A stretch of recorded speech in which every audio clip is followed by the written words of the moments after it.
Hai teman-teman, selamat datang di YouTube channel saya. Ya, sesuai dengan judul kali ini, kita akan membahas mengenai belanja aman di online shop.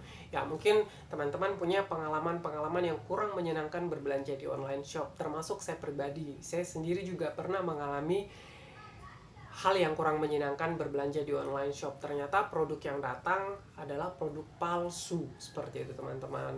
Nah, tapi sebelum kita memulai video lebih lanjut, ya, bagi teman-teman yang belum subscribe, saya mohon dukungannya untuk subscribe karena subscribe itu gratis, dan jangan lupa aktifkan lonceng notifikasinya agar teman-teman tidak ketinggalan informasi-informasi yang up to date dari saya. Dan jangan lupa informasi ini kita share ke teman-teman yang ada di sekeliling kita. Oke teman-teman, kita mulai saja. Lah,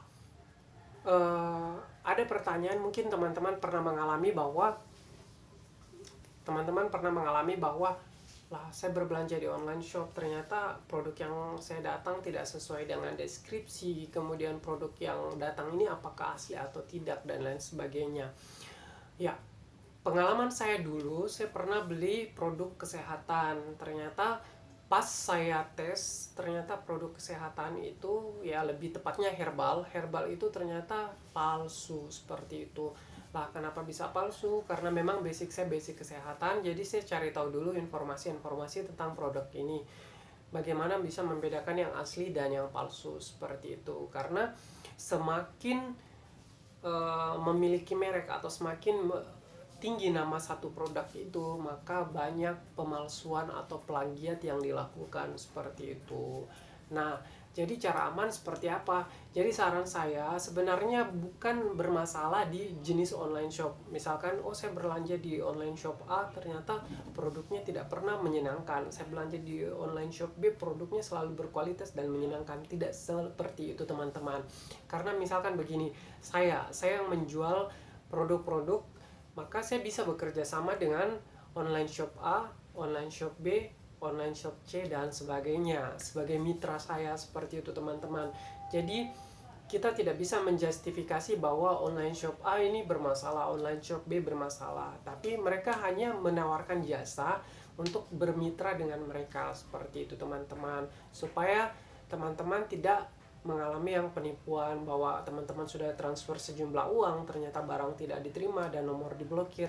Sebenarnya mitra mereka ini, online shop ini, mereka sebenarnya cukup bagus, tapi kan mereka tidak bisa memfilter bahwa siapa yang ingin menjadi owner mereka, seperti itu. Yang penting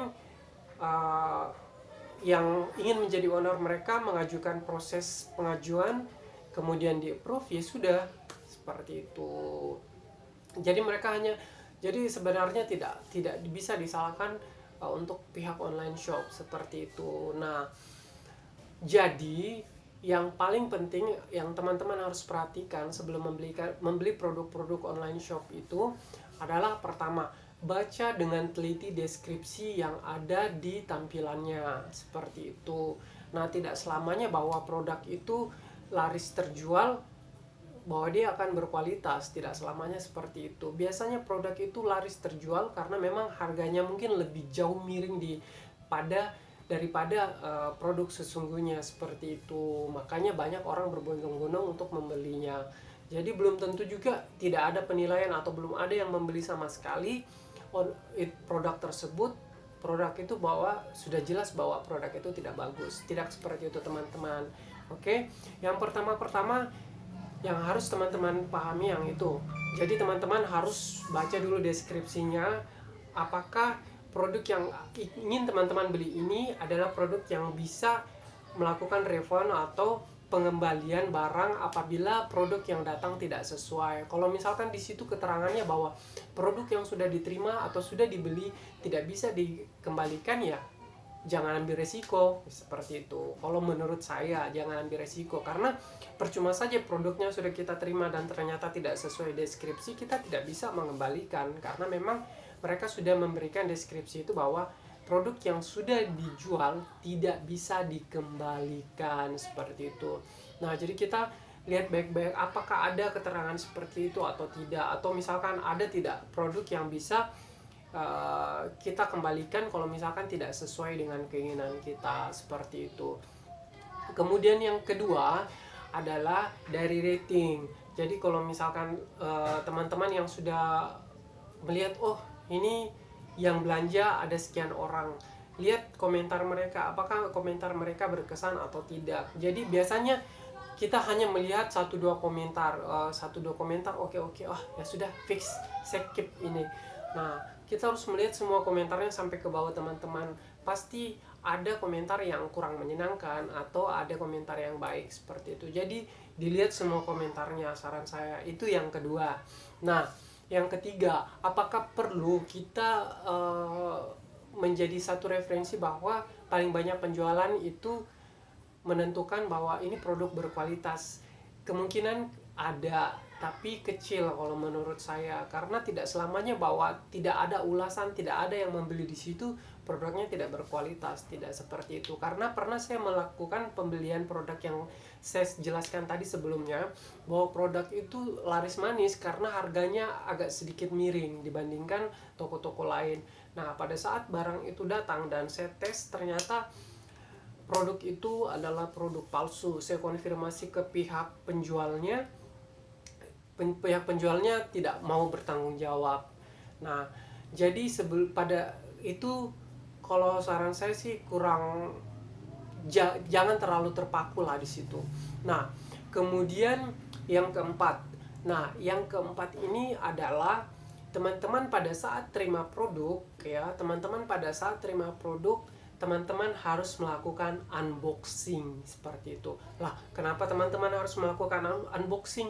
Karena begini teman-teman, pada saat ternyata produk yang datang itu tidak sesuai dengan deskripsi, kemudian pada saat produk itu datang tidak sesuai dengan pesanan kita, ukurannya tidak sesuai dan lain sebagainya, atau produk itu yang lebih fatalnya produk itu rusak, maka pihak toko biasanya berdalih tidak akan mau menggantikan barang yang rusak seperti itu teman-teman. Nah, jadi perlu adanya video unboxing, karena misalkan teman-teman hanya menunjukkan bukti, oh ini foto, cekret, mereka bisa berdalih bahwa lah produk yang kami kirim itu utuh. Lah kalau misalkan ada kerusakan atau ada kendala di dalam perjalanan, itu bukan masalah kami, itu kan masalah dari si agen jasa pengiriman barang seperti itu. Nah, dan ini pernah saya alami seperti itu. Jadi teman-teman, produk apapun yang dibeli, teman-teman harus melakukan video unboxing seperti itu, supaya ada bukti bahwa barang yang teman-teman terima masih dalam keadaan bersegel. Kemudian teman-teman buka, kemudian tunjukkan di kamera apakah produk ini sudah sesuai. Nah, kalau misalkan untuk mungkin kaum cewek, ada produk-produk kecantikan, cari tahu dulu. Nah, produk ini yang aslinya seperti apa dan produk yang palsu itu seperti apa. Kemudian untuk cara mengetes ini produk asli atau tidak itu bagaimana caranya, seperti itu. Nah, misalkan satu contoh untuk produk kecantikan wanita itu, karena ini kan perempuan biasa banyak yang ingin putih dan lain sebagainya, ternyata tergiur dengan harga yang begitu murah atau miring sedikit, langsung terfokus di situ. Nah, jadi misalkan satu contoh, misalkan kita untuk mengetes apakah ini produk asli atau tidak, ya. Nah, jadi teman-teman harus cari tahu dulu informasinya, ini produk aslinya atau tidak. Kan ini kan produk kecantikan untuk wanita. Jadi teman-teman harus betul-betul jeli. Oh, ternyata untuk membedakan ini asli dan palsu caranya seperti ini. Nah, jadi yang pertama itu, yang keempat tadi itu yang kita bahas unboxing seperti itu, supaya teman-teman kalau misalkan barangnya rusak atau tidak sesuai dengan deskripsi atau tidak sesuai dengan pesanan, teman-teman bisa mengajukan klaim pengembalian dana seperti itu. Nah, yang cara kelima ini kita untuk mencari tahu, ini cara kelima dan keempat ini ada kaitannya. Jadi cara kelima ini teman-teman kita harus cari tahu bahwa produk ini memang betul produk yang berkualitas asli atau tidak, seperti itu. Contohnya tadi yang saya sebutkan tadi bahwa frozen collagen, ya. Nah, itu untuk membedakan palsu dan aslinya kita harus cari tahu dulu informasinya. Informasi yang saya dapatkan bahwa untuk membedakan frozen collagen yang asli dan palsu itu dengan cara diberikan betadine begitu.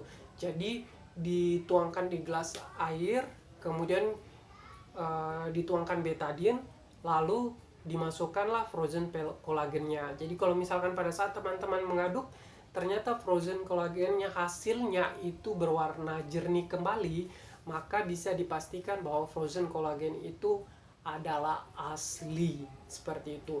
Nah, terus kalau misalkan dia tidak berubah warna, maka frozen kolagen itu bisa dipastikan bahwa dia palsu. Itu cara simpel, karena kalau misalkan teman mau membuktikan bahwa ini produknya asli atau palsu, teman-teman harus ke laboratorium dan membayar biaya laboratorium itu lebih mahal daripada biaya membeli produknya, seperti itu. Jadi carilah cara-cara simpel untuk membuktikan bahwa ini produk asli atau palsu, seperti itu. Cara membuktikannya seperti apa, seperti itu. Nah, kemudian yang keenam. Nah, yang keenam, kalau misalkan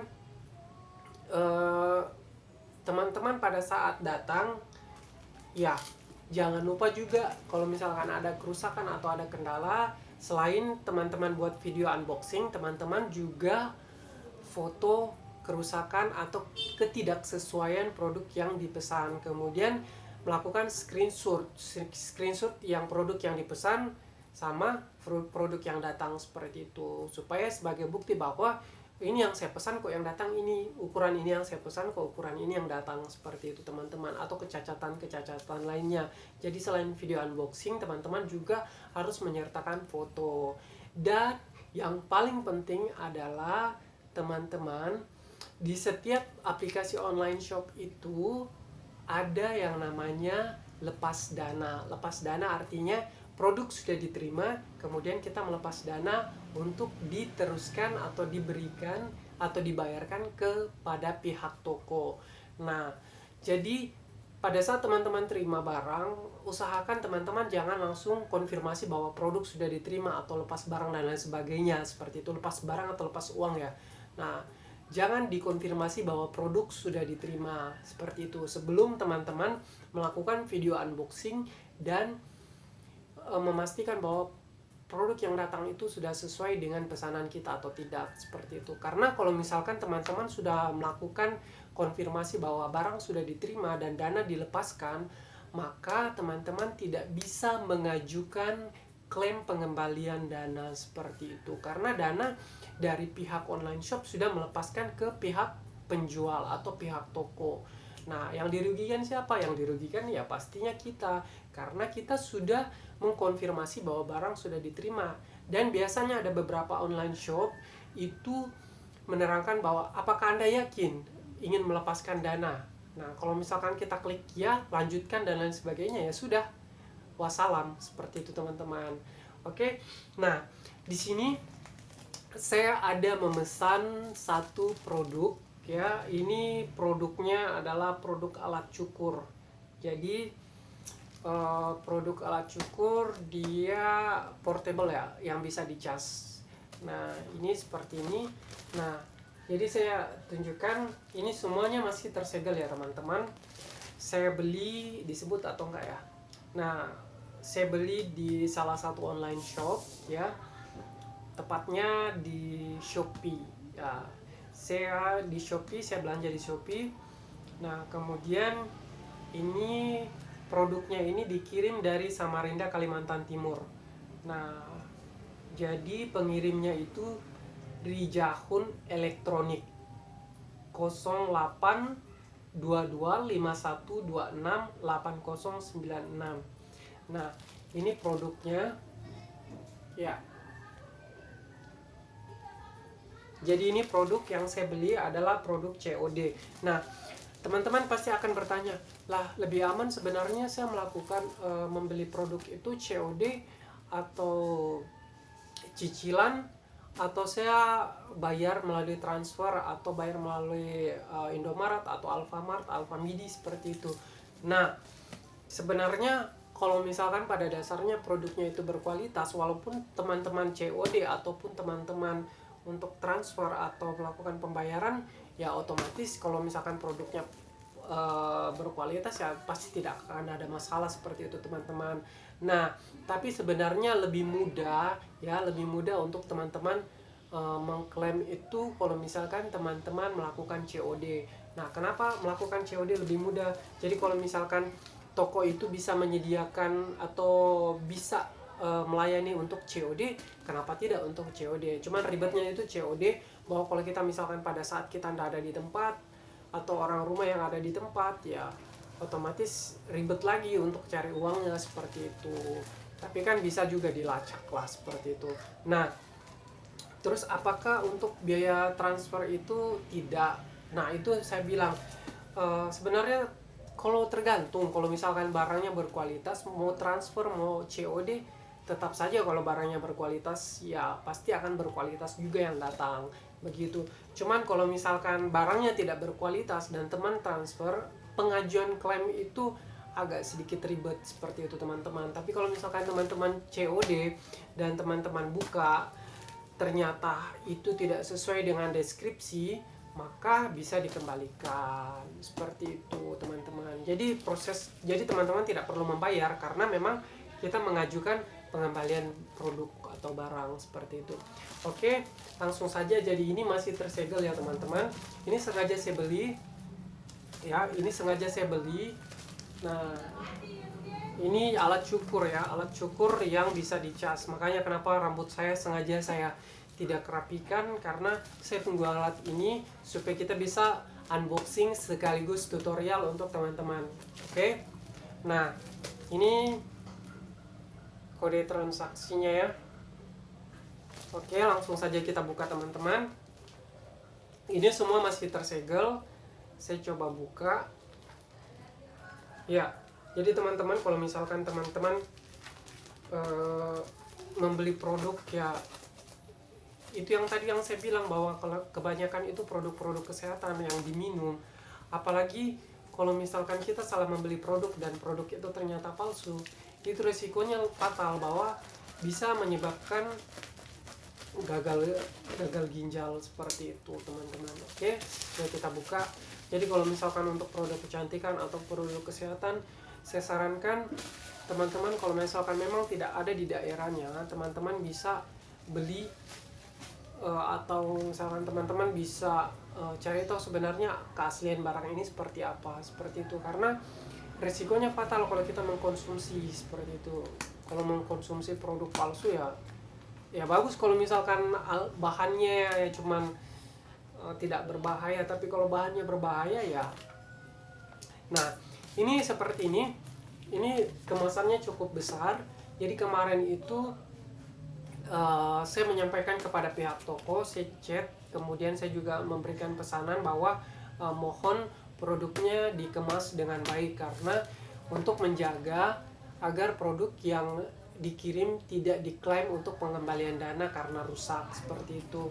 Jadi saya request ini tidak menggunakan bubble apa ya, tapi dia menggunakan kardus yang banyak sehingga menjaga agar produk di dalamnya bagus. Oke. Ya, ini produknya ya teman-teman. Jadi ini kalau dari kotaknya sih sudah sesuai dengan pesanan saya ya. Sesuai dengan pesanan saya. Tapi kita belum lihat. Ini baru kita mau buka ya teman-teman.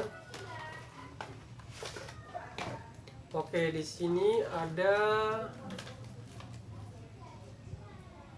kartu petunjuk penggunaan. Oke. Kartu petunjuk penggunaan. Kemudian ini ada, tapi saya sih belum. Ini juga. Ini minyaknya.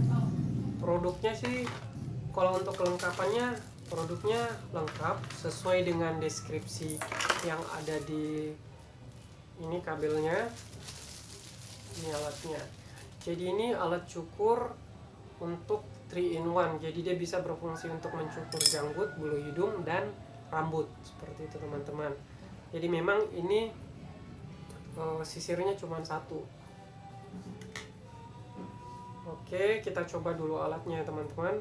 Kita coba dulu apakah dia bisa masuk casnya atau enggak. Wah, casnya ternyata pendek ya, kurang dari 1 meter. Oke.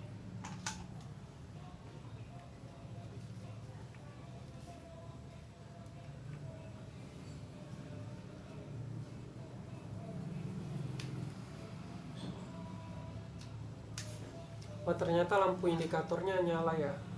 Kalau teman-teman bisa lihat, ini lampu indikatornya untuk charger, dia nyala.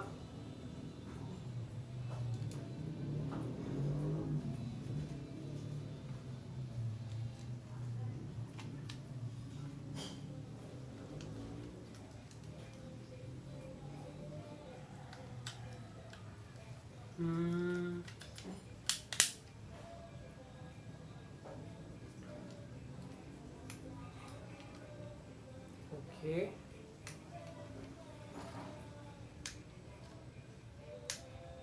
Ya teman-teman, kayaknya ini saya belum bisa memastikan karena belum bisa dites karena casnya kayaknya kosong gitu. Jadi nanti sebentar kita akan lanjut lagi untuk memeriksa. Jadi kita cas dulu produk ini, kemudian nanti kita akan review lagi deh ya teman-teman. Oke, nanti saya skip dulu videonya. Oke teman-teman, bagi teman-teman yang belum subscribe, saya mohon dukungannya untuk subscribe, karena subscribe itu gratis ya teman-teman. Dan bagi teman-teman yang ingin bertanya atau komentar mengenai apapun, kita bisa sharing, karena di YouTube channel saya ini apapun bisa dibahas, mau kesehatan, mau pelajaran bahasa Jepang dan lain sebagainya. Ayo saja. Oke teman-teman, ya kita skip dulu sambil menunggu casnya terisi.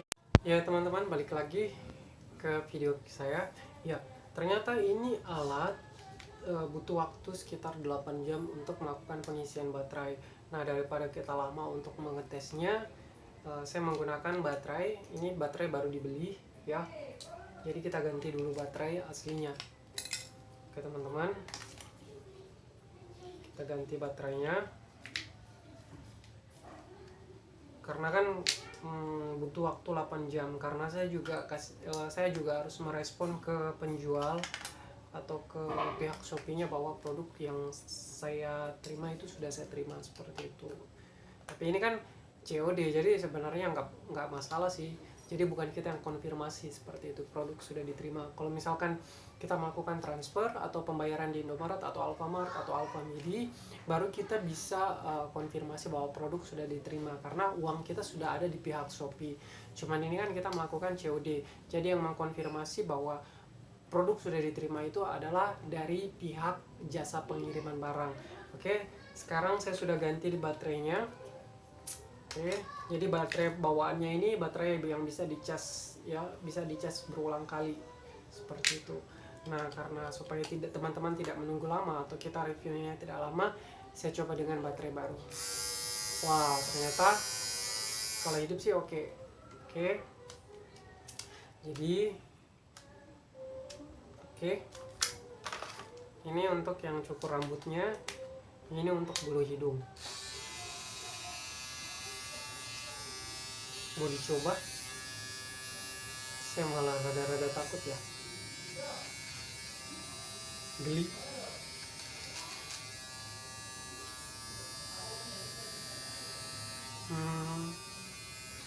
Ya bagus lah, cuman saya nggak terbiasa untuk taruh di bulu hidung. Kemudian ini untuk janggut, saya sih nggak biasa sih sebenarnya saya untuk menggunakan alat cukur, karena untuk janggut ya, karena memang saya kalau janggut biasanya saya cabut.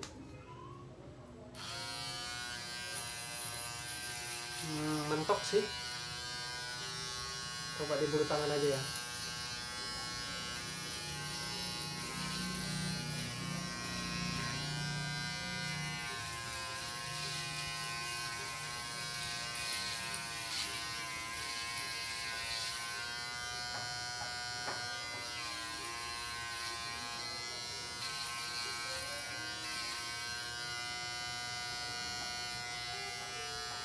Enggak ada.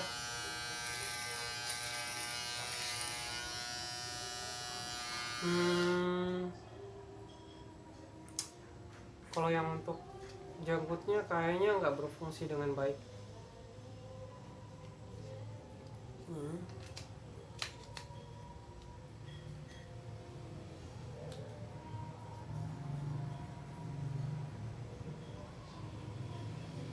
Saya nggak tahu apa karena janggut saya nggak ada sih sebenarnya, ya sesuai dengan harga lah, karena kan harganya sekitar 100-an ya.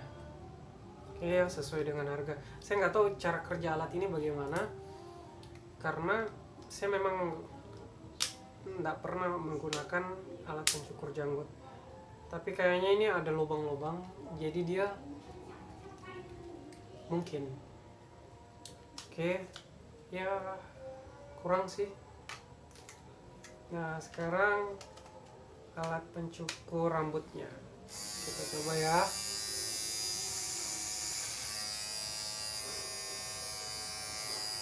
Oke, jadi alatnya bekerja dengan sangat bagus karena tajam. Jadi tajam, kemudian saya juga tidak merasa sakit waktu kena di kulit kepala seperti itu. Oke teman-teman, jadi untuk review kali ini ya, untuk alat pencukur janggutnya ya kurang memuaskan sih. Tapi kalau untuk saya pribadi, saya ya tidak menggunakan, maksudnya saya tidak membutuhkan juga ini, jadi ya gak apa-apa lah. Oke, kalau misalkan ada teman-teman yang ingin sharing atau ingin bertanya atau ingin berkomentar, silakan ajukan komentar teman-teman di kolom komentar. Nanti saya akan bahas dan kita akan review bersama. Kalau misalkan ada yang mau ingin direview atau seputar apapun teman-teman ya, jadi jangan terfokus ke unboxing atau dan lain sebagainya, karena di YouTube channel saya kita akan membahas semuanya seperti itu teman-teman, baik mulai dari kesehatan, kemudian pelajaran bahasa Jepang dan lain sebagainya. Makanya teman-teman, bukan konten saya tidak memuat hal-hal yang terfokus sama itu, tapi memang dari awal saya membuat konten bahwa tujuan saya bahwa semua bisa dibahas di YouTube channel saya, baik itu kesehatan maupun pengetahuan umum dan lain sebagainya, begitu teman-teman. Oke teman-teman, sampai jumpa di video-video selanjutnya. Bye bye. Hai teman-teman, ya oke. Jadi ini hasil cukuran saya tadi, ya lumayan lah tajam, hasilnya lumayan bagus.